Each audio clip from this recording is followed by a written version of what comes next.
Ok, então agora eu vou gravar sobre os 10 melhores livros que eu li em 2017. Não necessariamente lançados esse ano, eu acho que não tem nenhum que lançou esse ano, aliás, mas foram os 10 melhores livros que eu li agora em 2017.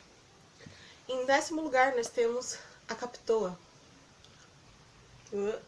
A Capitoa, que é um livro sobre essas 3 mulheres, a Ana, a Luísa e a Antônia, isso, no início do século XIV, que estão conectadas de alguma forma, mas a gente só vai ver a conexão entre elas ali pela metade do livro. Elas são meio que parentes, assim, mas só que de épocas diferentes. E é a história da primeira capitoa, né?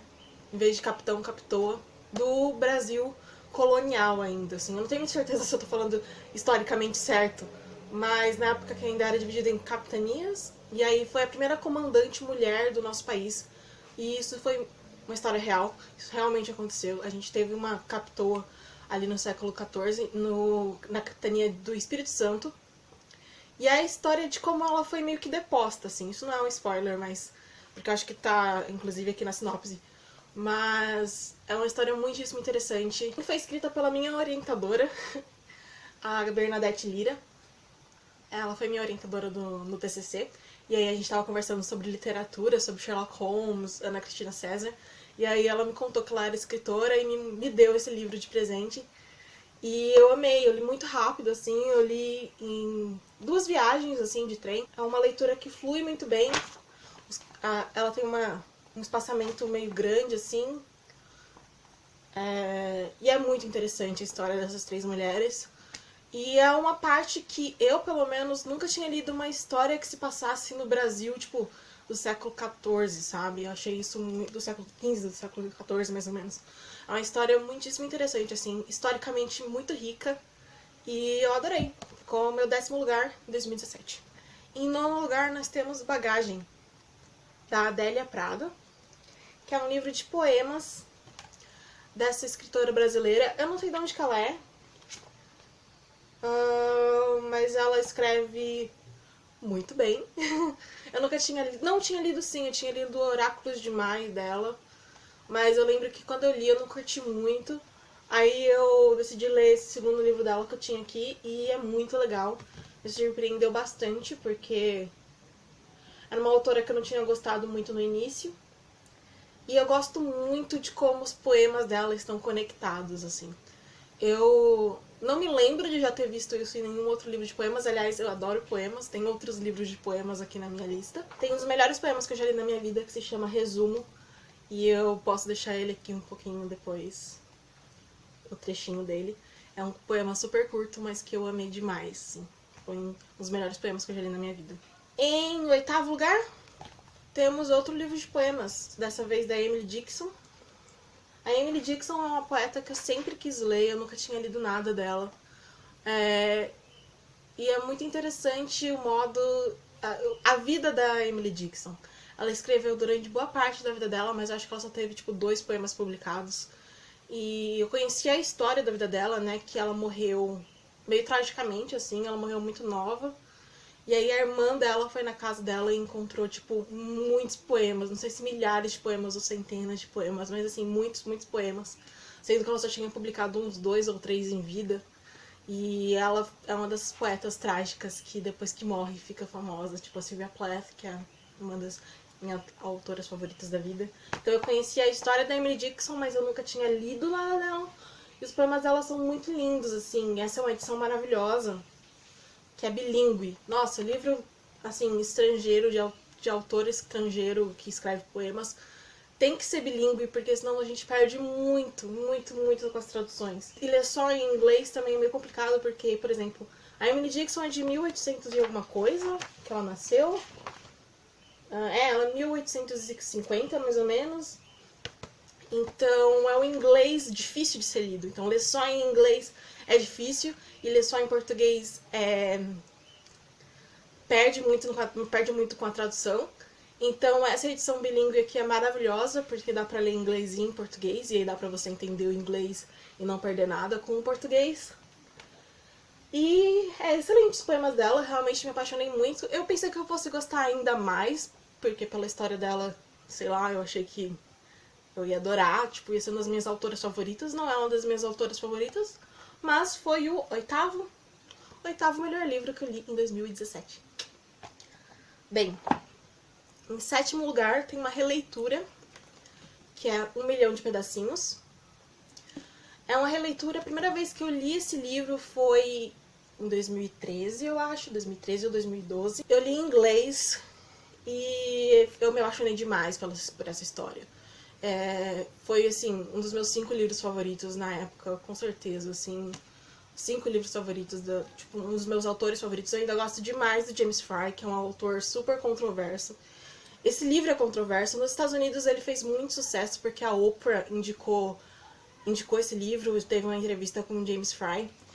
E depois ela descobriu que essa história ela foi vendida como real, como autobiografia, mas na verdade tem muita ficção aqui dentro. E aí quando ela descobriu isso, ela teve uma briga, tipo, ao vivo com o James Fry. Enfim, teve toda essa polêmica. Mas eu conheci esse livro, tipo, no Sebo. Eu conheci esse livro no Sebo. Eu tava, tipo, olhando lá os livros em inglês, e aí eu encontrei esse, eu achei a capa bonita, li a primeira página, me apaixonei, comprei, e foi um dos melhores livros que eu li da minha vida.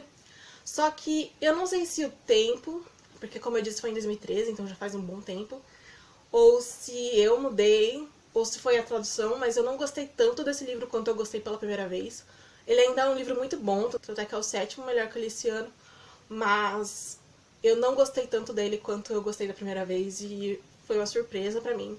Eu acho que foi por causa da tradução. Eu não me lembro de como era no original, mas eu achei essa tradução bem pobre, assim. Ou talvez nem isso, é porque o James Fry tem uma característica de escrita muito peculiar, assim. Ele escreve tudo de um jeito muito... como fala? Muito duro, assim, sabe? É tipo ação, ação, ação. Ele não fica, tipo, descrevendo muito um lugar e tal. E isso no português ficou meio esquisito, assim. Mas é sobre a história de um viciado em crack, em cocaína, um viciado totalmente no fim da vida, quase assim. Ele ia morrer por causa das drogas. Quando ele decide ser internado, então ele concorda em ser internado na clínica de reabilitação. E essa é a história dele na clínica de reabilitação, onde ele conhece outros viciados. Acho que essa parte é verdade, assim. É a melhor clínica de reabilitação do mundo. Acho que fica no Minnesota, não sei como se pronuncia. Ou em Minneapolis, porque eu sempre confundo esses dois estados. Mas... E era um cara muito jovem, tinha tipo minha idade, 22 anos, 21 anos, assim. E é uma história muito boa, muito cativante. Eu amo a escrita do James Fry, mas como eu disse, perdeu um pouco durante esses anos, assim, o encanto que eu tive pela primeira vez. Eu não tive relendo, assim, mas é um livro muito bom. Recomendo, tipo, total. Recomendo, aliás, quase, eu não vou dizer tudo que o James Fry escreve, porque ele escreve infanto-juvenil também, e é muito ruim os livros infanto-juvenis dele. Não é muito ruim, mas... ele escreveu aquele Eu Sou o Número 4, e ele escreveu agora o Endgame.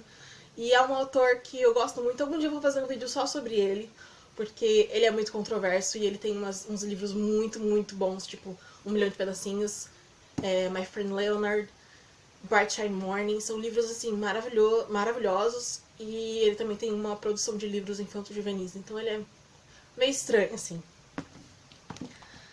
Então, 10, 9, 8, 7.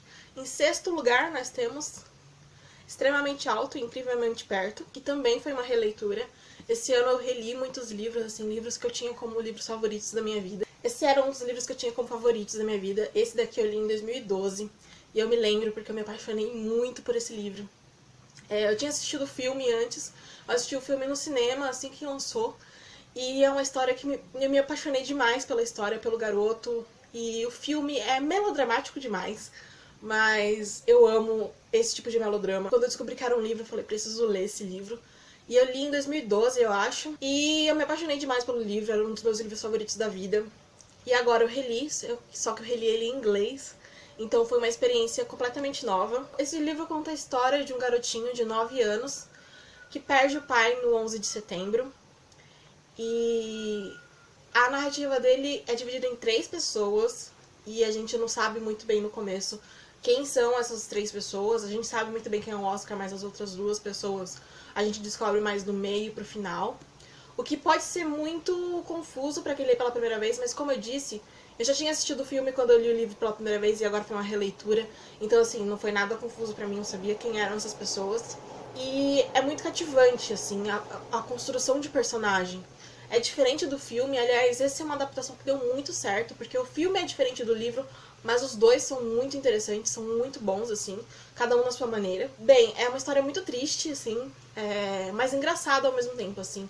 Tem algumas partes que são muito pesadas, porque o 11 de setembro foi muito pesado, então tem uma narrativa bem diferente, inclusive. Tem, por exemplo, muitas fotos, tem uma diagramação toda diferente, assim, em algumas partes. E, enfim, é muito, muito lindo e eu recomendo muito. Esse é meu 6º lugar. Em 5º lugar, tem outra releitura, como eu disse, 2017 foi o ano de releituras, que é Pra Frente com a Viga Moçada e Seymour, uma introdução do J.D. Salinger, que é um dos meus autores favoritos da vida. E vai ter mais J.D. Salinger nessa lista, porque esse ano eu decidi reler as obras dele que eu tinha aqui em casa. E esse livro é sobre 2 personagens, assim, o Seymour e o irmão dele, Buddy, que fazem parte da família Glass. Acho que são 8 irmãos, 7 irmãos, eu não tenho certeza quantos irmãos, mas são vários irmãos. E todos eles são meio gênios, assim.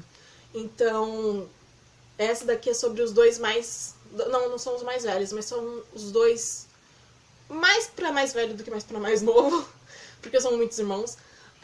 O Buddy e o Seymour. E é incrível. É uma história apaixonante. É lindo, é belo, assim, sabe?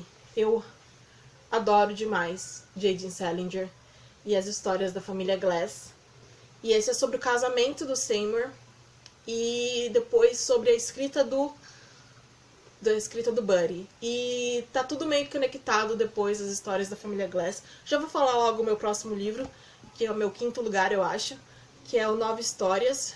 E, por exemplo, aqui tem contos de outros irmãos. Tem um conto da Bubu e tem um outro conto do Seymour, que é uma das coisas mais lindas que eu já li na minha vida, que é o Um Dia Perfeito para os Peixes Banana. É uma história... Ai, gente, as histórias desse livro, é sério, por favor, quem tiver oportunidade pra ler 9 Histórias, lê, sabe? Porque é incrível. Nesse conto tem... são um livro de contos, são 9 contos. E acho que são 2 deles falam sobre a família Glass. Então, assim, os contos do Salinger são meio que conectados. Inclusive, o Buddy é escritor. E aí aqui eu acho que são 2 contos que foi o Buddy que escreveu. Então, assim, é muito incrível e é muito lindo e é muito real, assim, essas histórias. E eu adoro muito. Tem outra aqui também que eu adoro muito, que é o Assim Como Beijam os Esquimós. Deixa eu ler. Eu acho que é Pouco Antes da Guerra com os Esquimós. Cara, esse conto é maravilhoso. É tipo... Eu não consigo nem descrever. São histórias muito simples, assim, tipo... Pouco Antes da Guerra com os Esquimós é a história de 2 garotas que jogam tênis juntas. Tênis, o esporte, claro. E aí, uma delas sempre paga a corrida de táxi, a outra fica, tipo, de boas, nunca se ofereceu pra pagar a corrida do táxi depois dos jogos, e elas não são muito amigas, assim, elas só são companheiras de tênis. E aí, nesse determinado dia, a menina que sempre paga a corrida falou, meu, paga essa corrida hoje, sabe? E aí ela fala, mas eu tô sem dinheiro e tal, e as 2 sobem pro apartamento da família dela. E aí lá, a menina demora muito falando com a mãe dela pra poder conseguir o dinheiro. E essa garota tem uma conversa com o irmão da menina, que nunca pagava nada. E é uma conversa muito espirituosa, assim, é só uma conversa. E eu não vou dizer o final, mas assim, é nesses pequenos detalhes que esses contos se constroem como belíssimos, assim. São pequenos diálogos que têm muito significado e que tocam, tipo, dentro do coração, assim. Eu sei lá, eu adoro J.D. Salinger, eu adoro os contos dele. Esse é meu 5º lugar. É meu 4º lugar, desculpa, eu acho. Em 3º lugar, uma das minhas autoras favoritas da vida também, que também foi uma releitura, Poética, da Ana Cristina César. Esse livro, Eu já tinha lido tanto o Inéditos e Dispersos quanto o A Teus Pés. Esse livro reúne esses dois outros livros, eu acho que tem... Reúne, tipo... Reúne A Teus Pés em Inéditos e Dispersos, que já eram compilações de outros livros dela. Luvas de Pelica, não sei se fala Pelica ou Pélica, não sei, acho que é Pelica. Mas correspondência completa. Então, esse livro é uma junção de vários livros da Ana Cristina César, como A Teus Pés já tinha sido. Então, eu já tinha lido todos esses poemas, exceto o final, que traz alguns artigos, ensaios sobre a produção da Ana. E ela é, tipo... Vou até dizer aqui, meus autores favoritos da vida são o James Fry, que é o autor do 1 Milhão de Pedacinhos, o J.D. Salinger, a Ana Cristina César e a Sylvia Plath. Esses são os meus autores, assim... Eu não consigo escolher qual deles eu gosto mais, sabe? E então a Ana Cristina tá nesse ranking. E eu adorei reler os poemas dela. Eu li os poemas dela, acho que foi em 2014, 2015, mais ou menos. Então não faz tanto tempo assim, eu ainda lembrava bastante dos poemas. E só que eu reli ele nessa nova edição que saiu, eu acho que em 2016. Não sei quando saiu, mas não faz tanto tempo assim que saiu esse relançamento dos poemas dela, que era sempre muito difícil de encontrar, né, nas lojas, assim, nas livrarias, acho que já tava meio que esgotado e tal. E, cara, a primeira vez que eu peguei esse livro, eu achei ele muito feio. Eu achei esse rosa, tipo... O meu problema era com esse tom de rosa, porque eu achava que era como se estivesse falando literatura de mulher, porque A Redoma de Vidro também saiu num rosa muito parecido, Garota Interrompida também é num rosa muito parecido, e aí eu achava que era muito a editora falando isso é literatura de mulher, sabe? Assim, olha esse rosa. Então me incomodou muito esse rosa no começo, mas eu aprendi a gostar. Tipo, eu achei essa edição, a primeira vez eu achei ela muito feia, porque as letras também é meio que azul escuro, não sei se dá pra ver aí, provavelmente não dá. Mas assim, azul escuro e a capa esse rosa com esse azul, mas agora eu gosto muito, então é interessante como a gente muda de opinião. Eu achava essa edição muito feia, tanto é que eu não tinha coragem pra reler ela de tão feia que eu achava. Mas agora eu achei ela linda, então assim, não sei, mudamos de opinião e que bom. Então foi uma excelente releitura. Quem não conhece a Ana Cristina César, faça um favor pra você mesmo, leia a Ana Cristina César. Ela fez parte da poesia marginal brasileira, foi nos anos 70 mais ou menos, eu acho, anos 70, 80, e é a minha favorita do período. Eu adoro a Ana Cristina César. Ela também tem uma história trágica como poetisa. Ela se suicidou em 1983, eu acho, se eu me lembro bem, do prédio em Copacabana, eu acho, sei lá, mas no Rio de Janeiro. E é uma história trágica para uma autora muito incrível. E tudo reflete, tipo, na poesia dela, sabe? Eu acho que esse é o negócio com essas autoras trágicas. A vida delas reflete na poesia, então é uma poesia visceral, sabe? Enfim, eu recomendo demais. Em segundo lugar, eu não consegui escolher um livro, então são 2 livros, que é o The Catcher in the Rye, O Apanhador no Campo de Centeio, e Franny Zooey, ambos do J.D. Salinger. Como eu disse, os meus 4 autores favoritos, eu não consigo decidir qual deles eu gosto mais.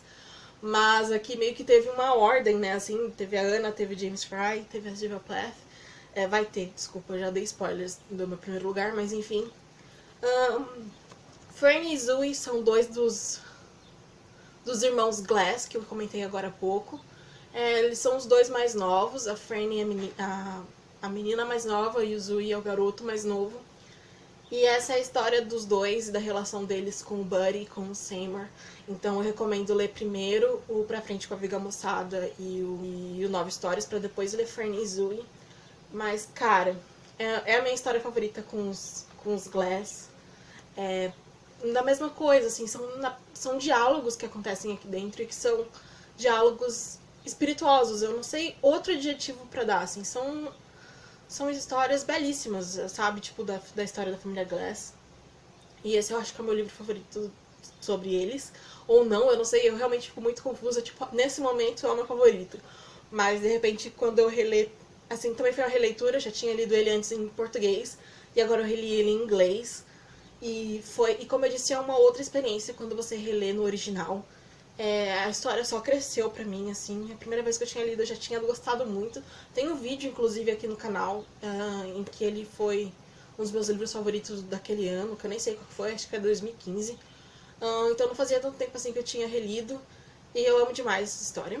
E junto com o Franny Zui tem um outro livro do J.D. Salinger, que é O Apanhador do Campo de Centeio, que é a história desse garoto que ele tá como se fala, no precipício da loucura e da sanidade, assim, eu não sei muito bem como definir, mas ele foi expulso do colégio dele pela terceira, quarta vez que ele é expulso de um colégio, e aí ele perambula por Nova York durante meio que a época do Natal, assim, para evitar de contar pros pais dele que ele foi expulso de novo do colégio.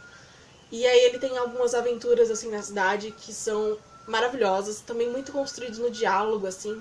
É lindo, é J.D. Salinger, e eu adoro os livros desse cara. Tanto é que eu não consigo escolher qual dos dois eu prefiro. A história da família Glass ou O Apanhador no Campo de Centeio, porque eu adoro demais. Desculpem se mudou o enquadramento de novo, mas meu cartão tinha ficado cheio. Bem, então, em primeiro lugar, nós temos Os Diários da Sylvia Plath, que é uma história muito pesada, muito difícil, mas muito bela ao mesmo tempo. Eu tinha começado a ler ele no ano passado e terminei ele no começo desse ano, mas é um livro, tipo, grande, assim, e as letras dele é bem pequenininha, então acho que foi um tempo meio que normal, assim, eu li ele por um bom tempo, tá até velhinho. Mas é uma leitura linda sobre a vida da Sylvia Plath. Quem é fã do trabalho dela é leitura obrigatória. Eu já li e reli os poemas, o romance dela, que é A Redoma de Vidro, e eu só não li os contos, que eu quero muito ler. E os diários dela foram incríveis. É desde a adolescência dela, que é a minha parte favorita, que é o começo do filme, começo do livro, porque é meio que a idade que eu tenho, então me identifiquei muito. Que é dos 18 anos dela até um pouco antes da morte dela, com uns 28, 30 anos mais ou menos, acho que uns 30 anos. Ela se suicidou, ela também é uma autora com uma vida muito trágica. Ela se suicidou com 31 anos, se eu não me engano, talvez eu esteja enganada, mas eu acho que foi mais ou menos essa idade, uns 31. E vai até o antepenúltimo diário dela, porque os dois últimos... o Ted Hughes disse que perdeu. O último ele disse que perdeu, ou queimou, sei lá. E o outro ele realmente admite que queimou, eu acho, alguma coisa assim. O penúltimo ele perdeu e o último ele queimou, porque, né, quem conhece a história sabe que o Ted Hughes não foi uma pessoa muito agradável. E bem, leitura obrigatória para quem ama Sylvia Plath. Eu amo Sylvia Plath, foi o melhor livro que eu li esse ano, um dos melhores livros que eu já li na minha vida. E é isso então, esse foi meu top 10 livros lidos em 2017. Eu ainda quero fazer uma lista dos melhores filmes, mas esse eu acho que só sai na primeira semana de janeiro. E é isso, tchau!